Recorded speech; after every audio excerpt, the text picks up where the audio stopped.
If you are not happy, have you ever stopped to ask yourself why? Not in the superficial way we ask when we complain about work, money, or relationships, but in that deeper silence when the lights are off and you cannot escape your own thoughts. Have you ever wondered if your unhappiness is not coming from the world around you, but from something hidden inside you? Something that pulls the strings of your emotions without your consent. Something that whispers, "You are not free." Imagine this. Daniel is a man who has everything that people claim brings happiness, a good career, a comfortable home, friends who admire him. But when he wakes up, the first thing he feels is heaviness, not excitement, not joy, just a dull weight pressing against his chest. He drags himself into another day, hoping that maybe tomorrow he will feel alive. But tomorrow never brings anything different. Maybe you've been Daniel at some point in your life, or maybe you are him right now. Spinoza, the philosopher who dared to strip happiness from illusions, would tell Daniel something unsettling. You are not unhappy because the world is cruel. You are unhappy because you are enslaved to your desires and emotions. According to him, true freedom doesn't come from what we own or from external pleasures, but from the ability to see reality clearly and not be dragged blindly by our passions. For Spinoza, unhappiness is the sign of someone who has lost the power to govern their own mind. And if you think about it, how many times have you been swept away by anger, envy, or fear, and only realized it after the damage was done? But here is the twist. Jung, centuries later, walked into the labyrinth of the human psyche and found that the enemy is even more treacherous. He would say that Daniel isn't only being controlled by the emotions he recognizes, but also by those he hides from himself. Jung called it the shadow, the part of us we bury because it feels unacceptable, shameful, or dangerous. The shadow doesn't disappear just because we hide it. It leaks out in the form of impulses, projections, and the gnawing feeling that something in us is broken. And this unacknowledged part of ourselves can become the very barrier that keeps happiness always out of reach. Think about it. You might be chasing love, approval, or success. But what if it's not the world that denies it to you? What if it's your own hidden shadow sabotaging you over and over again? That's why you repeat the same mistakes. That's why you feel that eerie déjà vu in your failures. And this is where Spinoza and Jung, though separated by centuries, meet as unlikely allies. Spinoza teaches us that happiness is impossible without inner freedom. Jung teaches us that freedom is impossible without confronting the shadow. Together, they reveal that the root of your unhappiness may not be out there, in your job, your partner, or your circumstances, but in here, in the unexamined depths of your own being. So let me ask you again, if you are not happy, is it because life is cruel, or because you are still blind to what is holding you back? Stay with me. Because once you see it, you cannot unsee it. And maybe, just maybe, that's where real freedom begins. Think of someone you know, or maybe it's you, who lives in constant pursuit of the next thing. Maria, for example, wakes up every morning with a list in her head. Finish this task, buy that item, earn that promotion, receive that message from the person who still hasn't replied. Her life is built on the hope that once she reaches the next goal, happiness will finally arrive. But when she gets it, the satisfaction lasts only a few hours, maybe a few days. Then, like sand slipping through her fingers, it fades, and the hunger returns, fiercer than before. Spinoza looked at this endless cycle of craving and disappointment and named it what it is: bondage. He believed that when our emotions and desires rule us, we are no different from puppets controlled by invisible threads.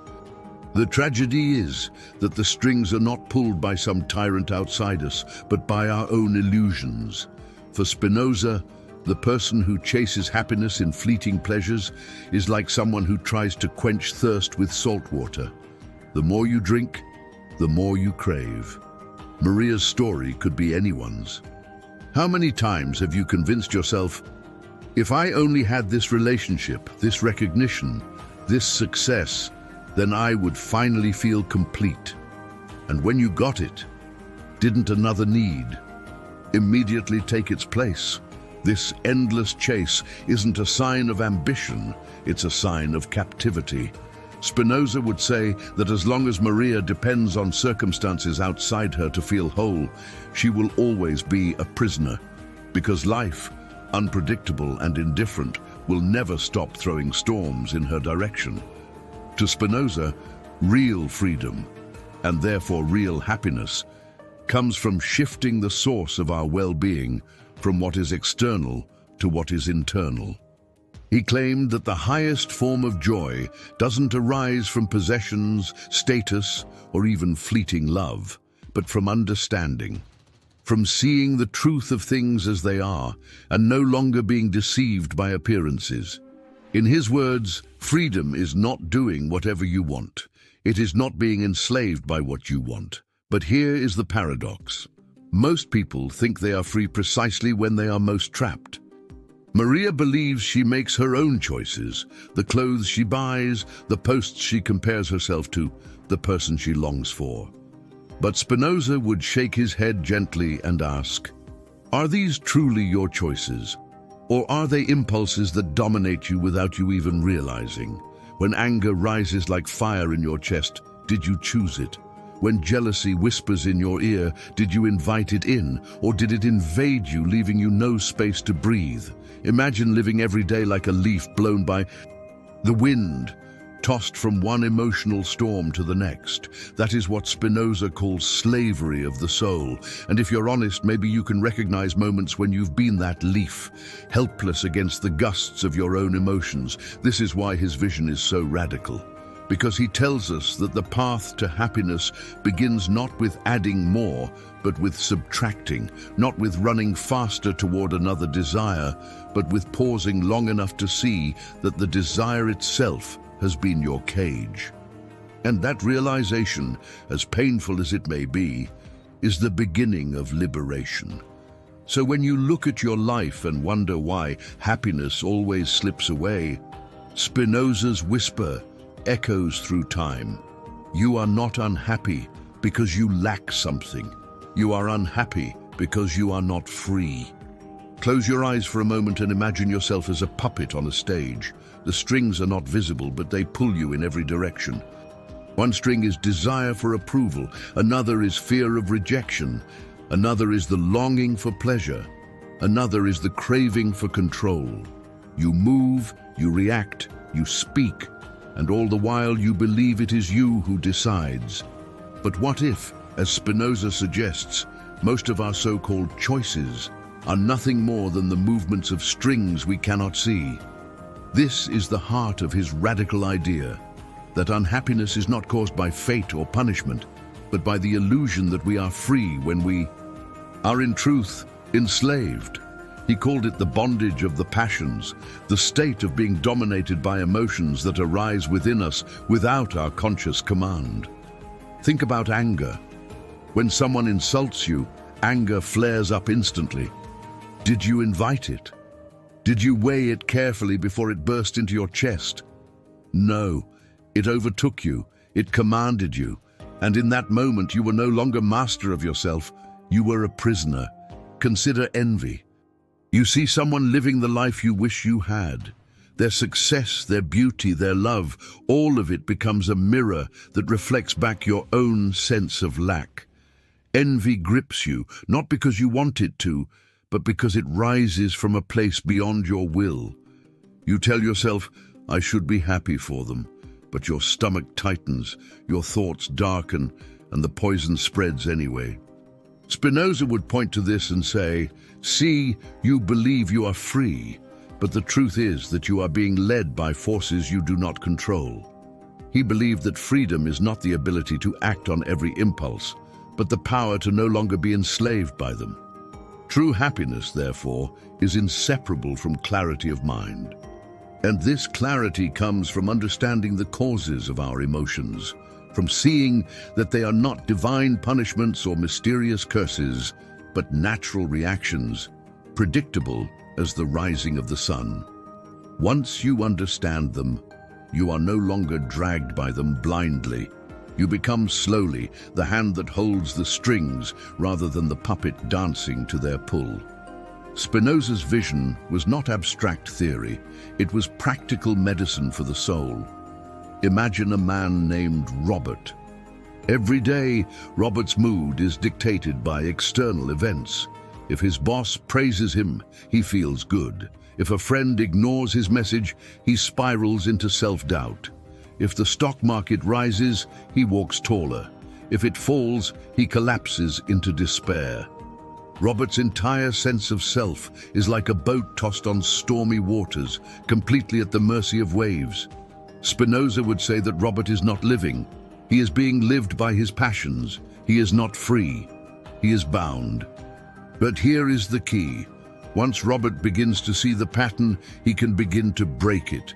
If he notices that his anger comes not from the insult itself, but from his own belief that he must be respected at all costs, then the anger loses some of its grip. If he realizes that envy is born from comparing his life to an image that was never meant to be his, then envy dissolves a little. Step by step, Robert begins to cut the invisible strings, and with every string severed, he feels lighter, stronger, freer. Spinoza's warning is as relevant today as it was in the 17th century. Happiness will never come from chasing every impulse because impulses are endless. They multiply like shadows at sunset.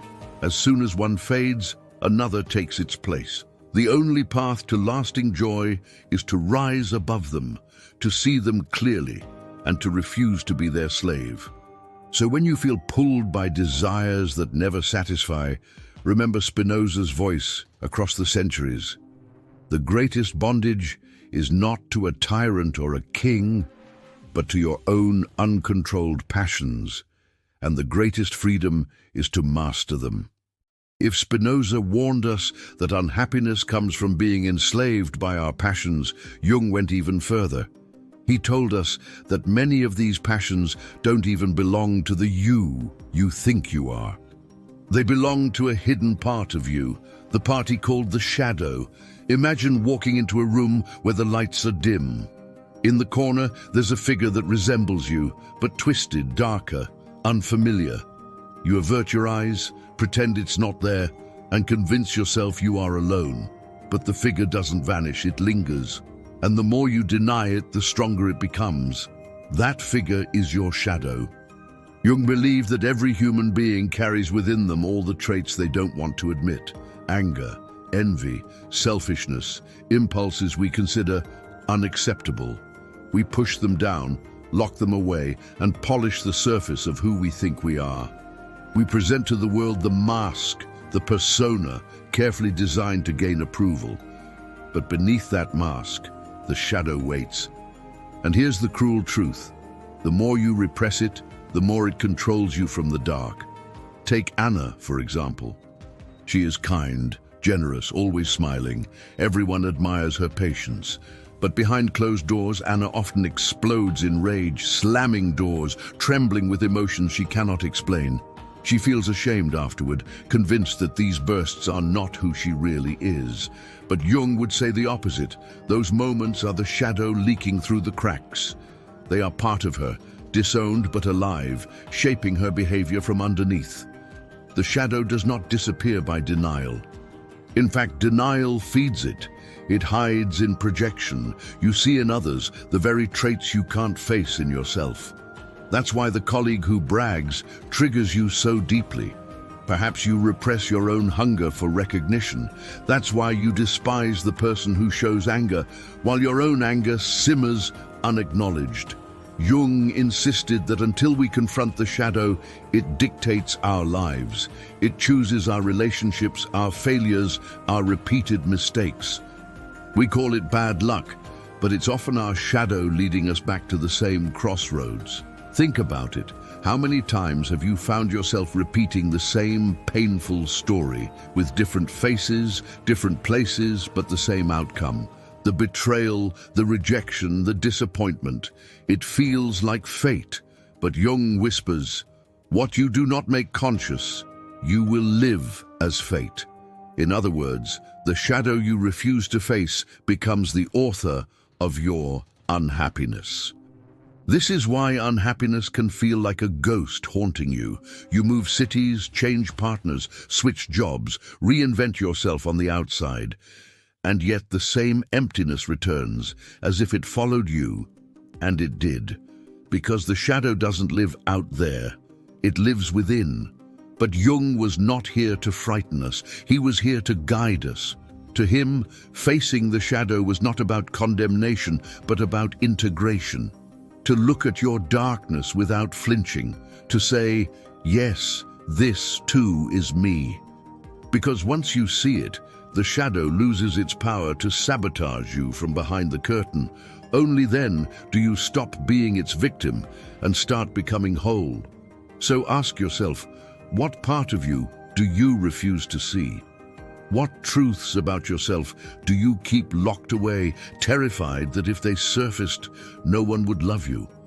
What if the price of hiding them is precisely the unhappiness that never leaves you? Jung would tell you, the shadow you fear is not your enemy. It is the key. And the lock it opens may be the very door that leads out of the prison of unhappiness. Spinoza and Jung never met. They were separated by centuries, by languages, by disciplines. One was a philosopher, the other a psychologist. And yet, their voices echo across time, as if they were speaking to each other about the same mystery. Why are human beings so often unhappy? And what can be done about it? Spinoza looked at the world and saw men and women dragged by desires like puppets on strings, deceived by illusions, chasing pleasures that only deepened their thirst. His conclusion was sharp: happiness is impossible without inner freedom. Jung, staring into the abyss of the unconscious, saw that even when we think we are free, we are still bound by what we refuse to face. His conclusion was equally sharp: wholeness is impossible without confronting the shadow. And here is the revelation: freedom and wholeness are not two separate roads, they are the same path. Imagine freedom without wholeness. You might control your impulses, detach from cravings, and practice self-discipline like a monk. But if you deny the shadow, your repressed anger, fear, jealousy, it will still sabotage you. Your freedom will be fragile, shattered by the first crisis. On the other hand, imagine wholeness without freedom. You might dive into your inner world, meet your shadow, integrate your hidden parts. But if you remain enslaved to every emotion that arises, you will still be tossed like a leaf in the storm. Jung and Spinoza together remind us, true happiness requires both. Think of Elena. She has spent years in therapy, bravely confronting her past, her traumas, her shadow. She understands her triggers, knows her fears, and has embraced sides of herself she once despised. But when she feels rejected, she still collapses, begging for approval from others. She has not yet learned Spinoza's lesson, that without freedom from passions, she will never be at peace. Or think of Marcus, who follows a strict discipline of meditation and detachment, controlling his emotions with iron will. He seems free, but in moments of stress, his shadow erupts: jealousy, rage, bitterness, and he is blindsided by impulses he thought he had conquered. He has not yet learned Jung's lesson, that without integration, freedom is an illusion. This is why their ideas, when woven together, become so powerful. Spinoza teaches us to cut the strings of our desires, to rise above the endless cycle of craving and disappointment. Jung teaches us to face the darkness within, so that what is hidden no longer rules us from the shadows. One gives us clarity, the other gives us depth. One liberates us from the chains of passion, the other from the chains of ignorance about ourselves. Together, they point to the same horizon. Happiness is not about adding more to your life, but about reclaiming what has always been yours, the authority over your own mind and soul. Not authority in the sense of domination, but in the sense of harmony. The harmony of a self that is free and whole. And this is where their voices converge into a single challenge, spoken across centuries. Do you dare to stop blaming the world for your unhappiness and instead look inside? Do you dare to face both your cravings and your shadow and cut the strings that bind you? Because the truth is uncomfortable but liberating. No external change will save you until this inner work is done. The city, the relationship, the job, the fortune, they cannot fix what you refuse to see in yourself. And once you accept this, you are no longer a victim of circumstances. You become the author of your own freedom. There was once a man named Thomas. To everyone around him, he looked successful. He had a stable job, a wife who supported him, and friends who respected him. But inside, he carried a silence that grew heavier each day. He would come home from work, sit in the dark living room, and feel an emptiness gnaw at him. His wife would ask, "What's wrong?" And he would say, "Nothing, I'm just tired." But Thomas knew it wasn't just fatigue. It was something deeper, an unhappiness he could neither explain nor escape. He tried everything to fix it. He bought a new car, thinking the rush of status would make him feel alive. For a few weeks, he did feel something. But soon the glow faded and the car was just metal and wheels. He started working harder, hoping that recognition at the office would finally silence the hollowness. When he was praised, he felt powerful. When he was ignored, he collapsed. His happiness was chained to the opinions of others, like a prisoner waiting for scraps. Spinoza would have looked at Thomas and said, "You are enslaved, not by your boss, not by society, but by your own passions. You are tossed like a leaf in the storm, seeking joy where only disappointment grows." And it was true. Every time Thomas reached for something outside himself, it slipped through his hands like smoke. But there was more. Thomas carried a secret. He was consumed by anger. Anger at his father who abandoned him. Anger at himself for not being stronger. Anger at life for never giving him peace. He never admitted it. He buried it under politeness, under humor, under silence. But at night, when he closed his eyes, the anger returned, whispering that he was not enough. Jung would have told him, "This is your shadow, and until you face it, it will own you." One evening, Thomas had an argument with his wife. She told him he was distant, unreachable, like a ghost in his own house. The words pierced him. He screamed, louder than he ever had, and for the first time he saw himself, red with rage, trembling, frightening the woman who loved him. In that moment, the shadow stepped out of the dark. It was him. It had always been him. And he realized that his unhappiness was not a curse from outside, but a truth from inside that he refused to see. The next day, Thomas did something different. He didn't run to buy something new. He didn't bury his pain under distractions. He sat alone, notebook in hand, and began to write the words he had always avoided. "I am angry. I am afraid. I am ashamed." And as he wrote, the fear lost some of its power. The anger felt less monstrous. For the first time, Thomas wasn't a puppet.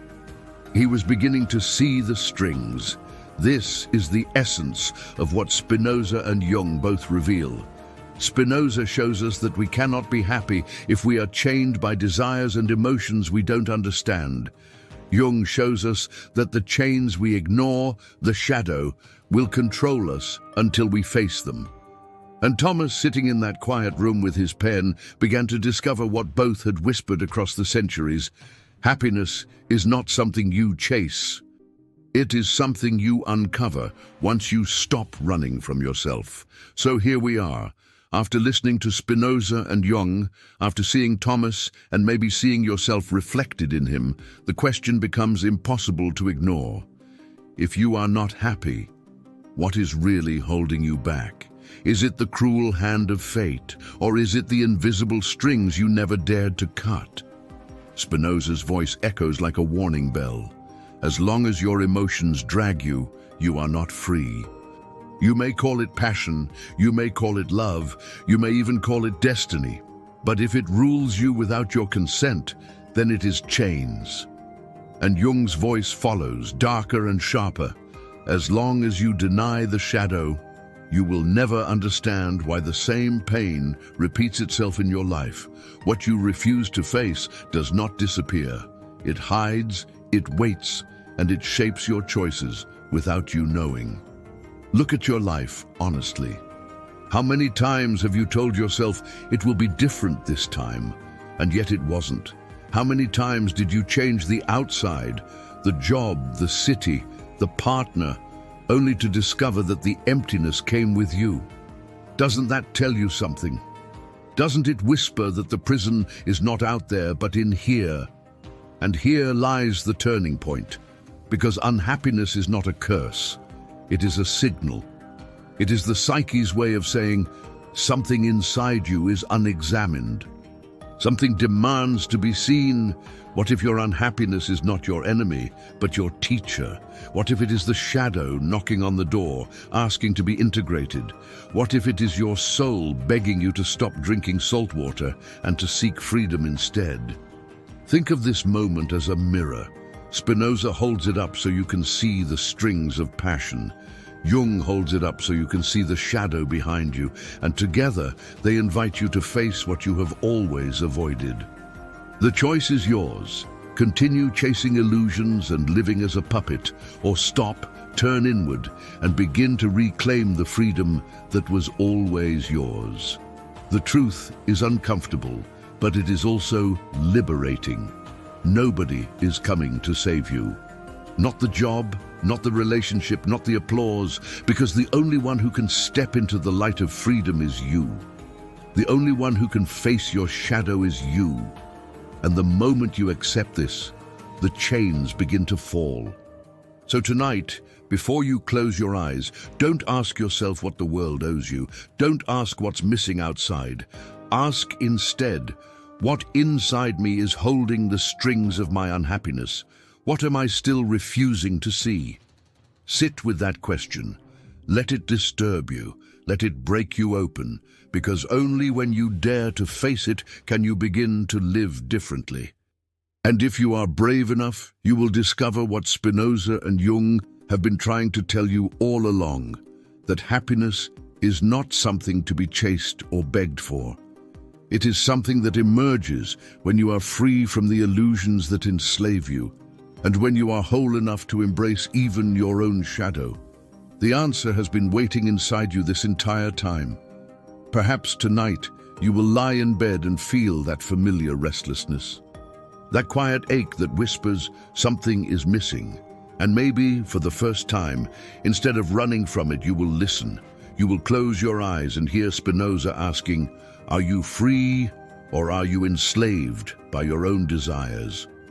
You will hear Jung whispering, what you do not face in yourself will return to you as fate. And in that silence, you might finally understand that your unhappiness is not an enemy sent to destroy you. It is a messenger, a signal that you have lived too long under illusions, too long avoiding the shadow, too long hoping the outside world could give you what only your own inner freedom can. The truth is simple, yet terrifying. The chains that hold you are invisible, but they are yours. They were built by the passions you never questioned, by the wounds you never healed, by the parts of you you never dared to face.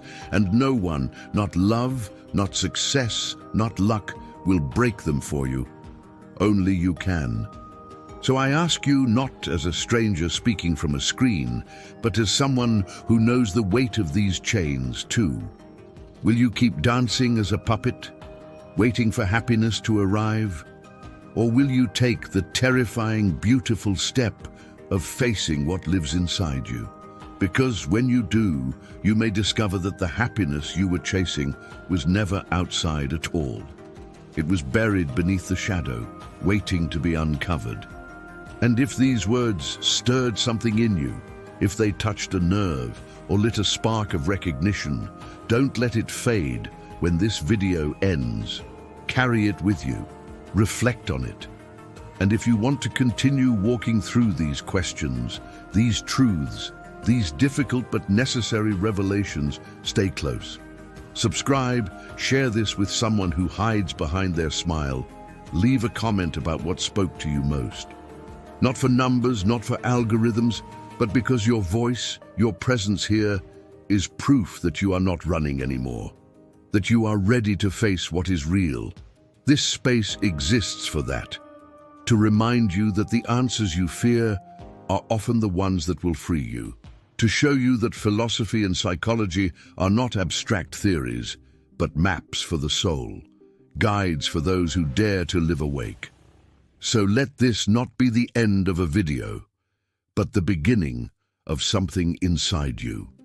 Tonight, before the world distracts you again, ask yourself once more, what is really holding me back? And don't turn away from the answer, because that answer, however uncomfortable, may be the door you have been searching for your entire life.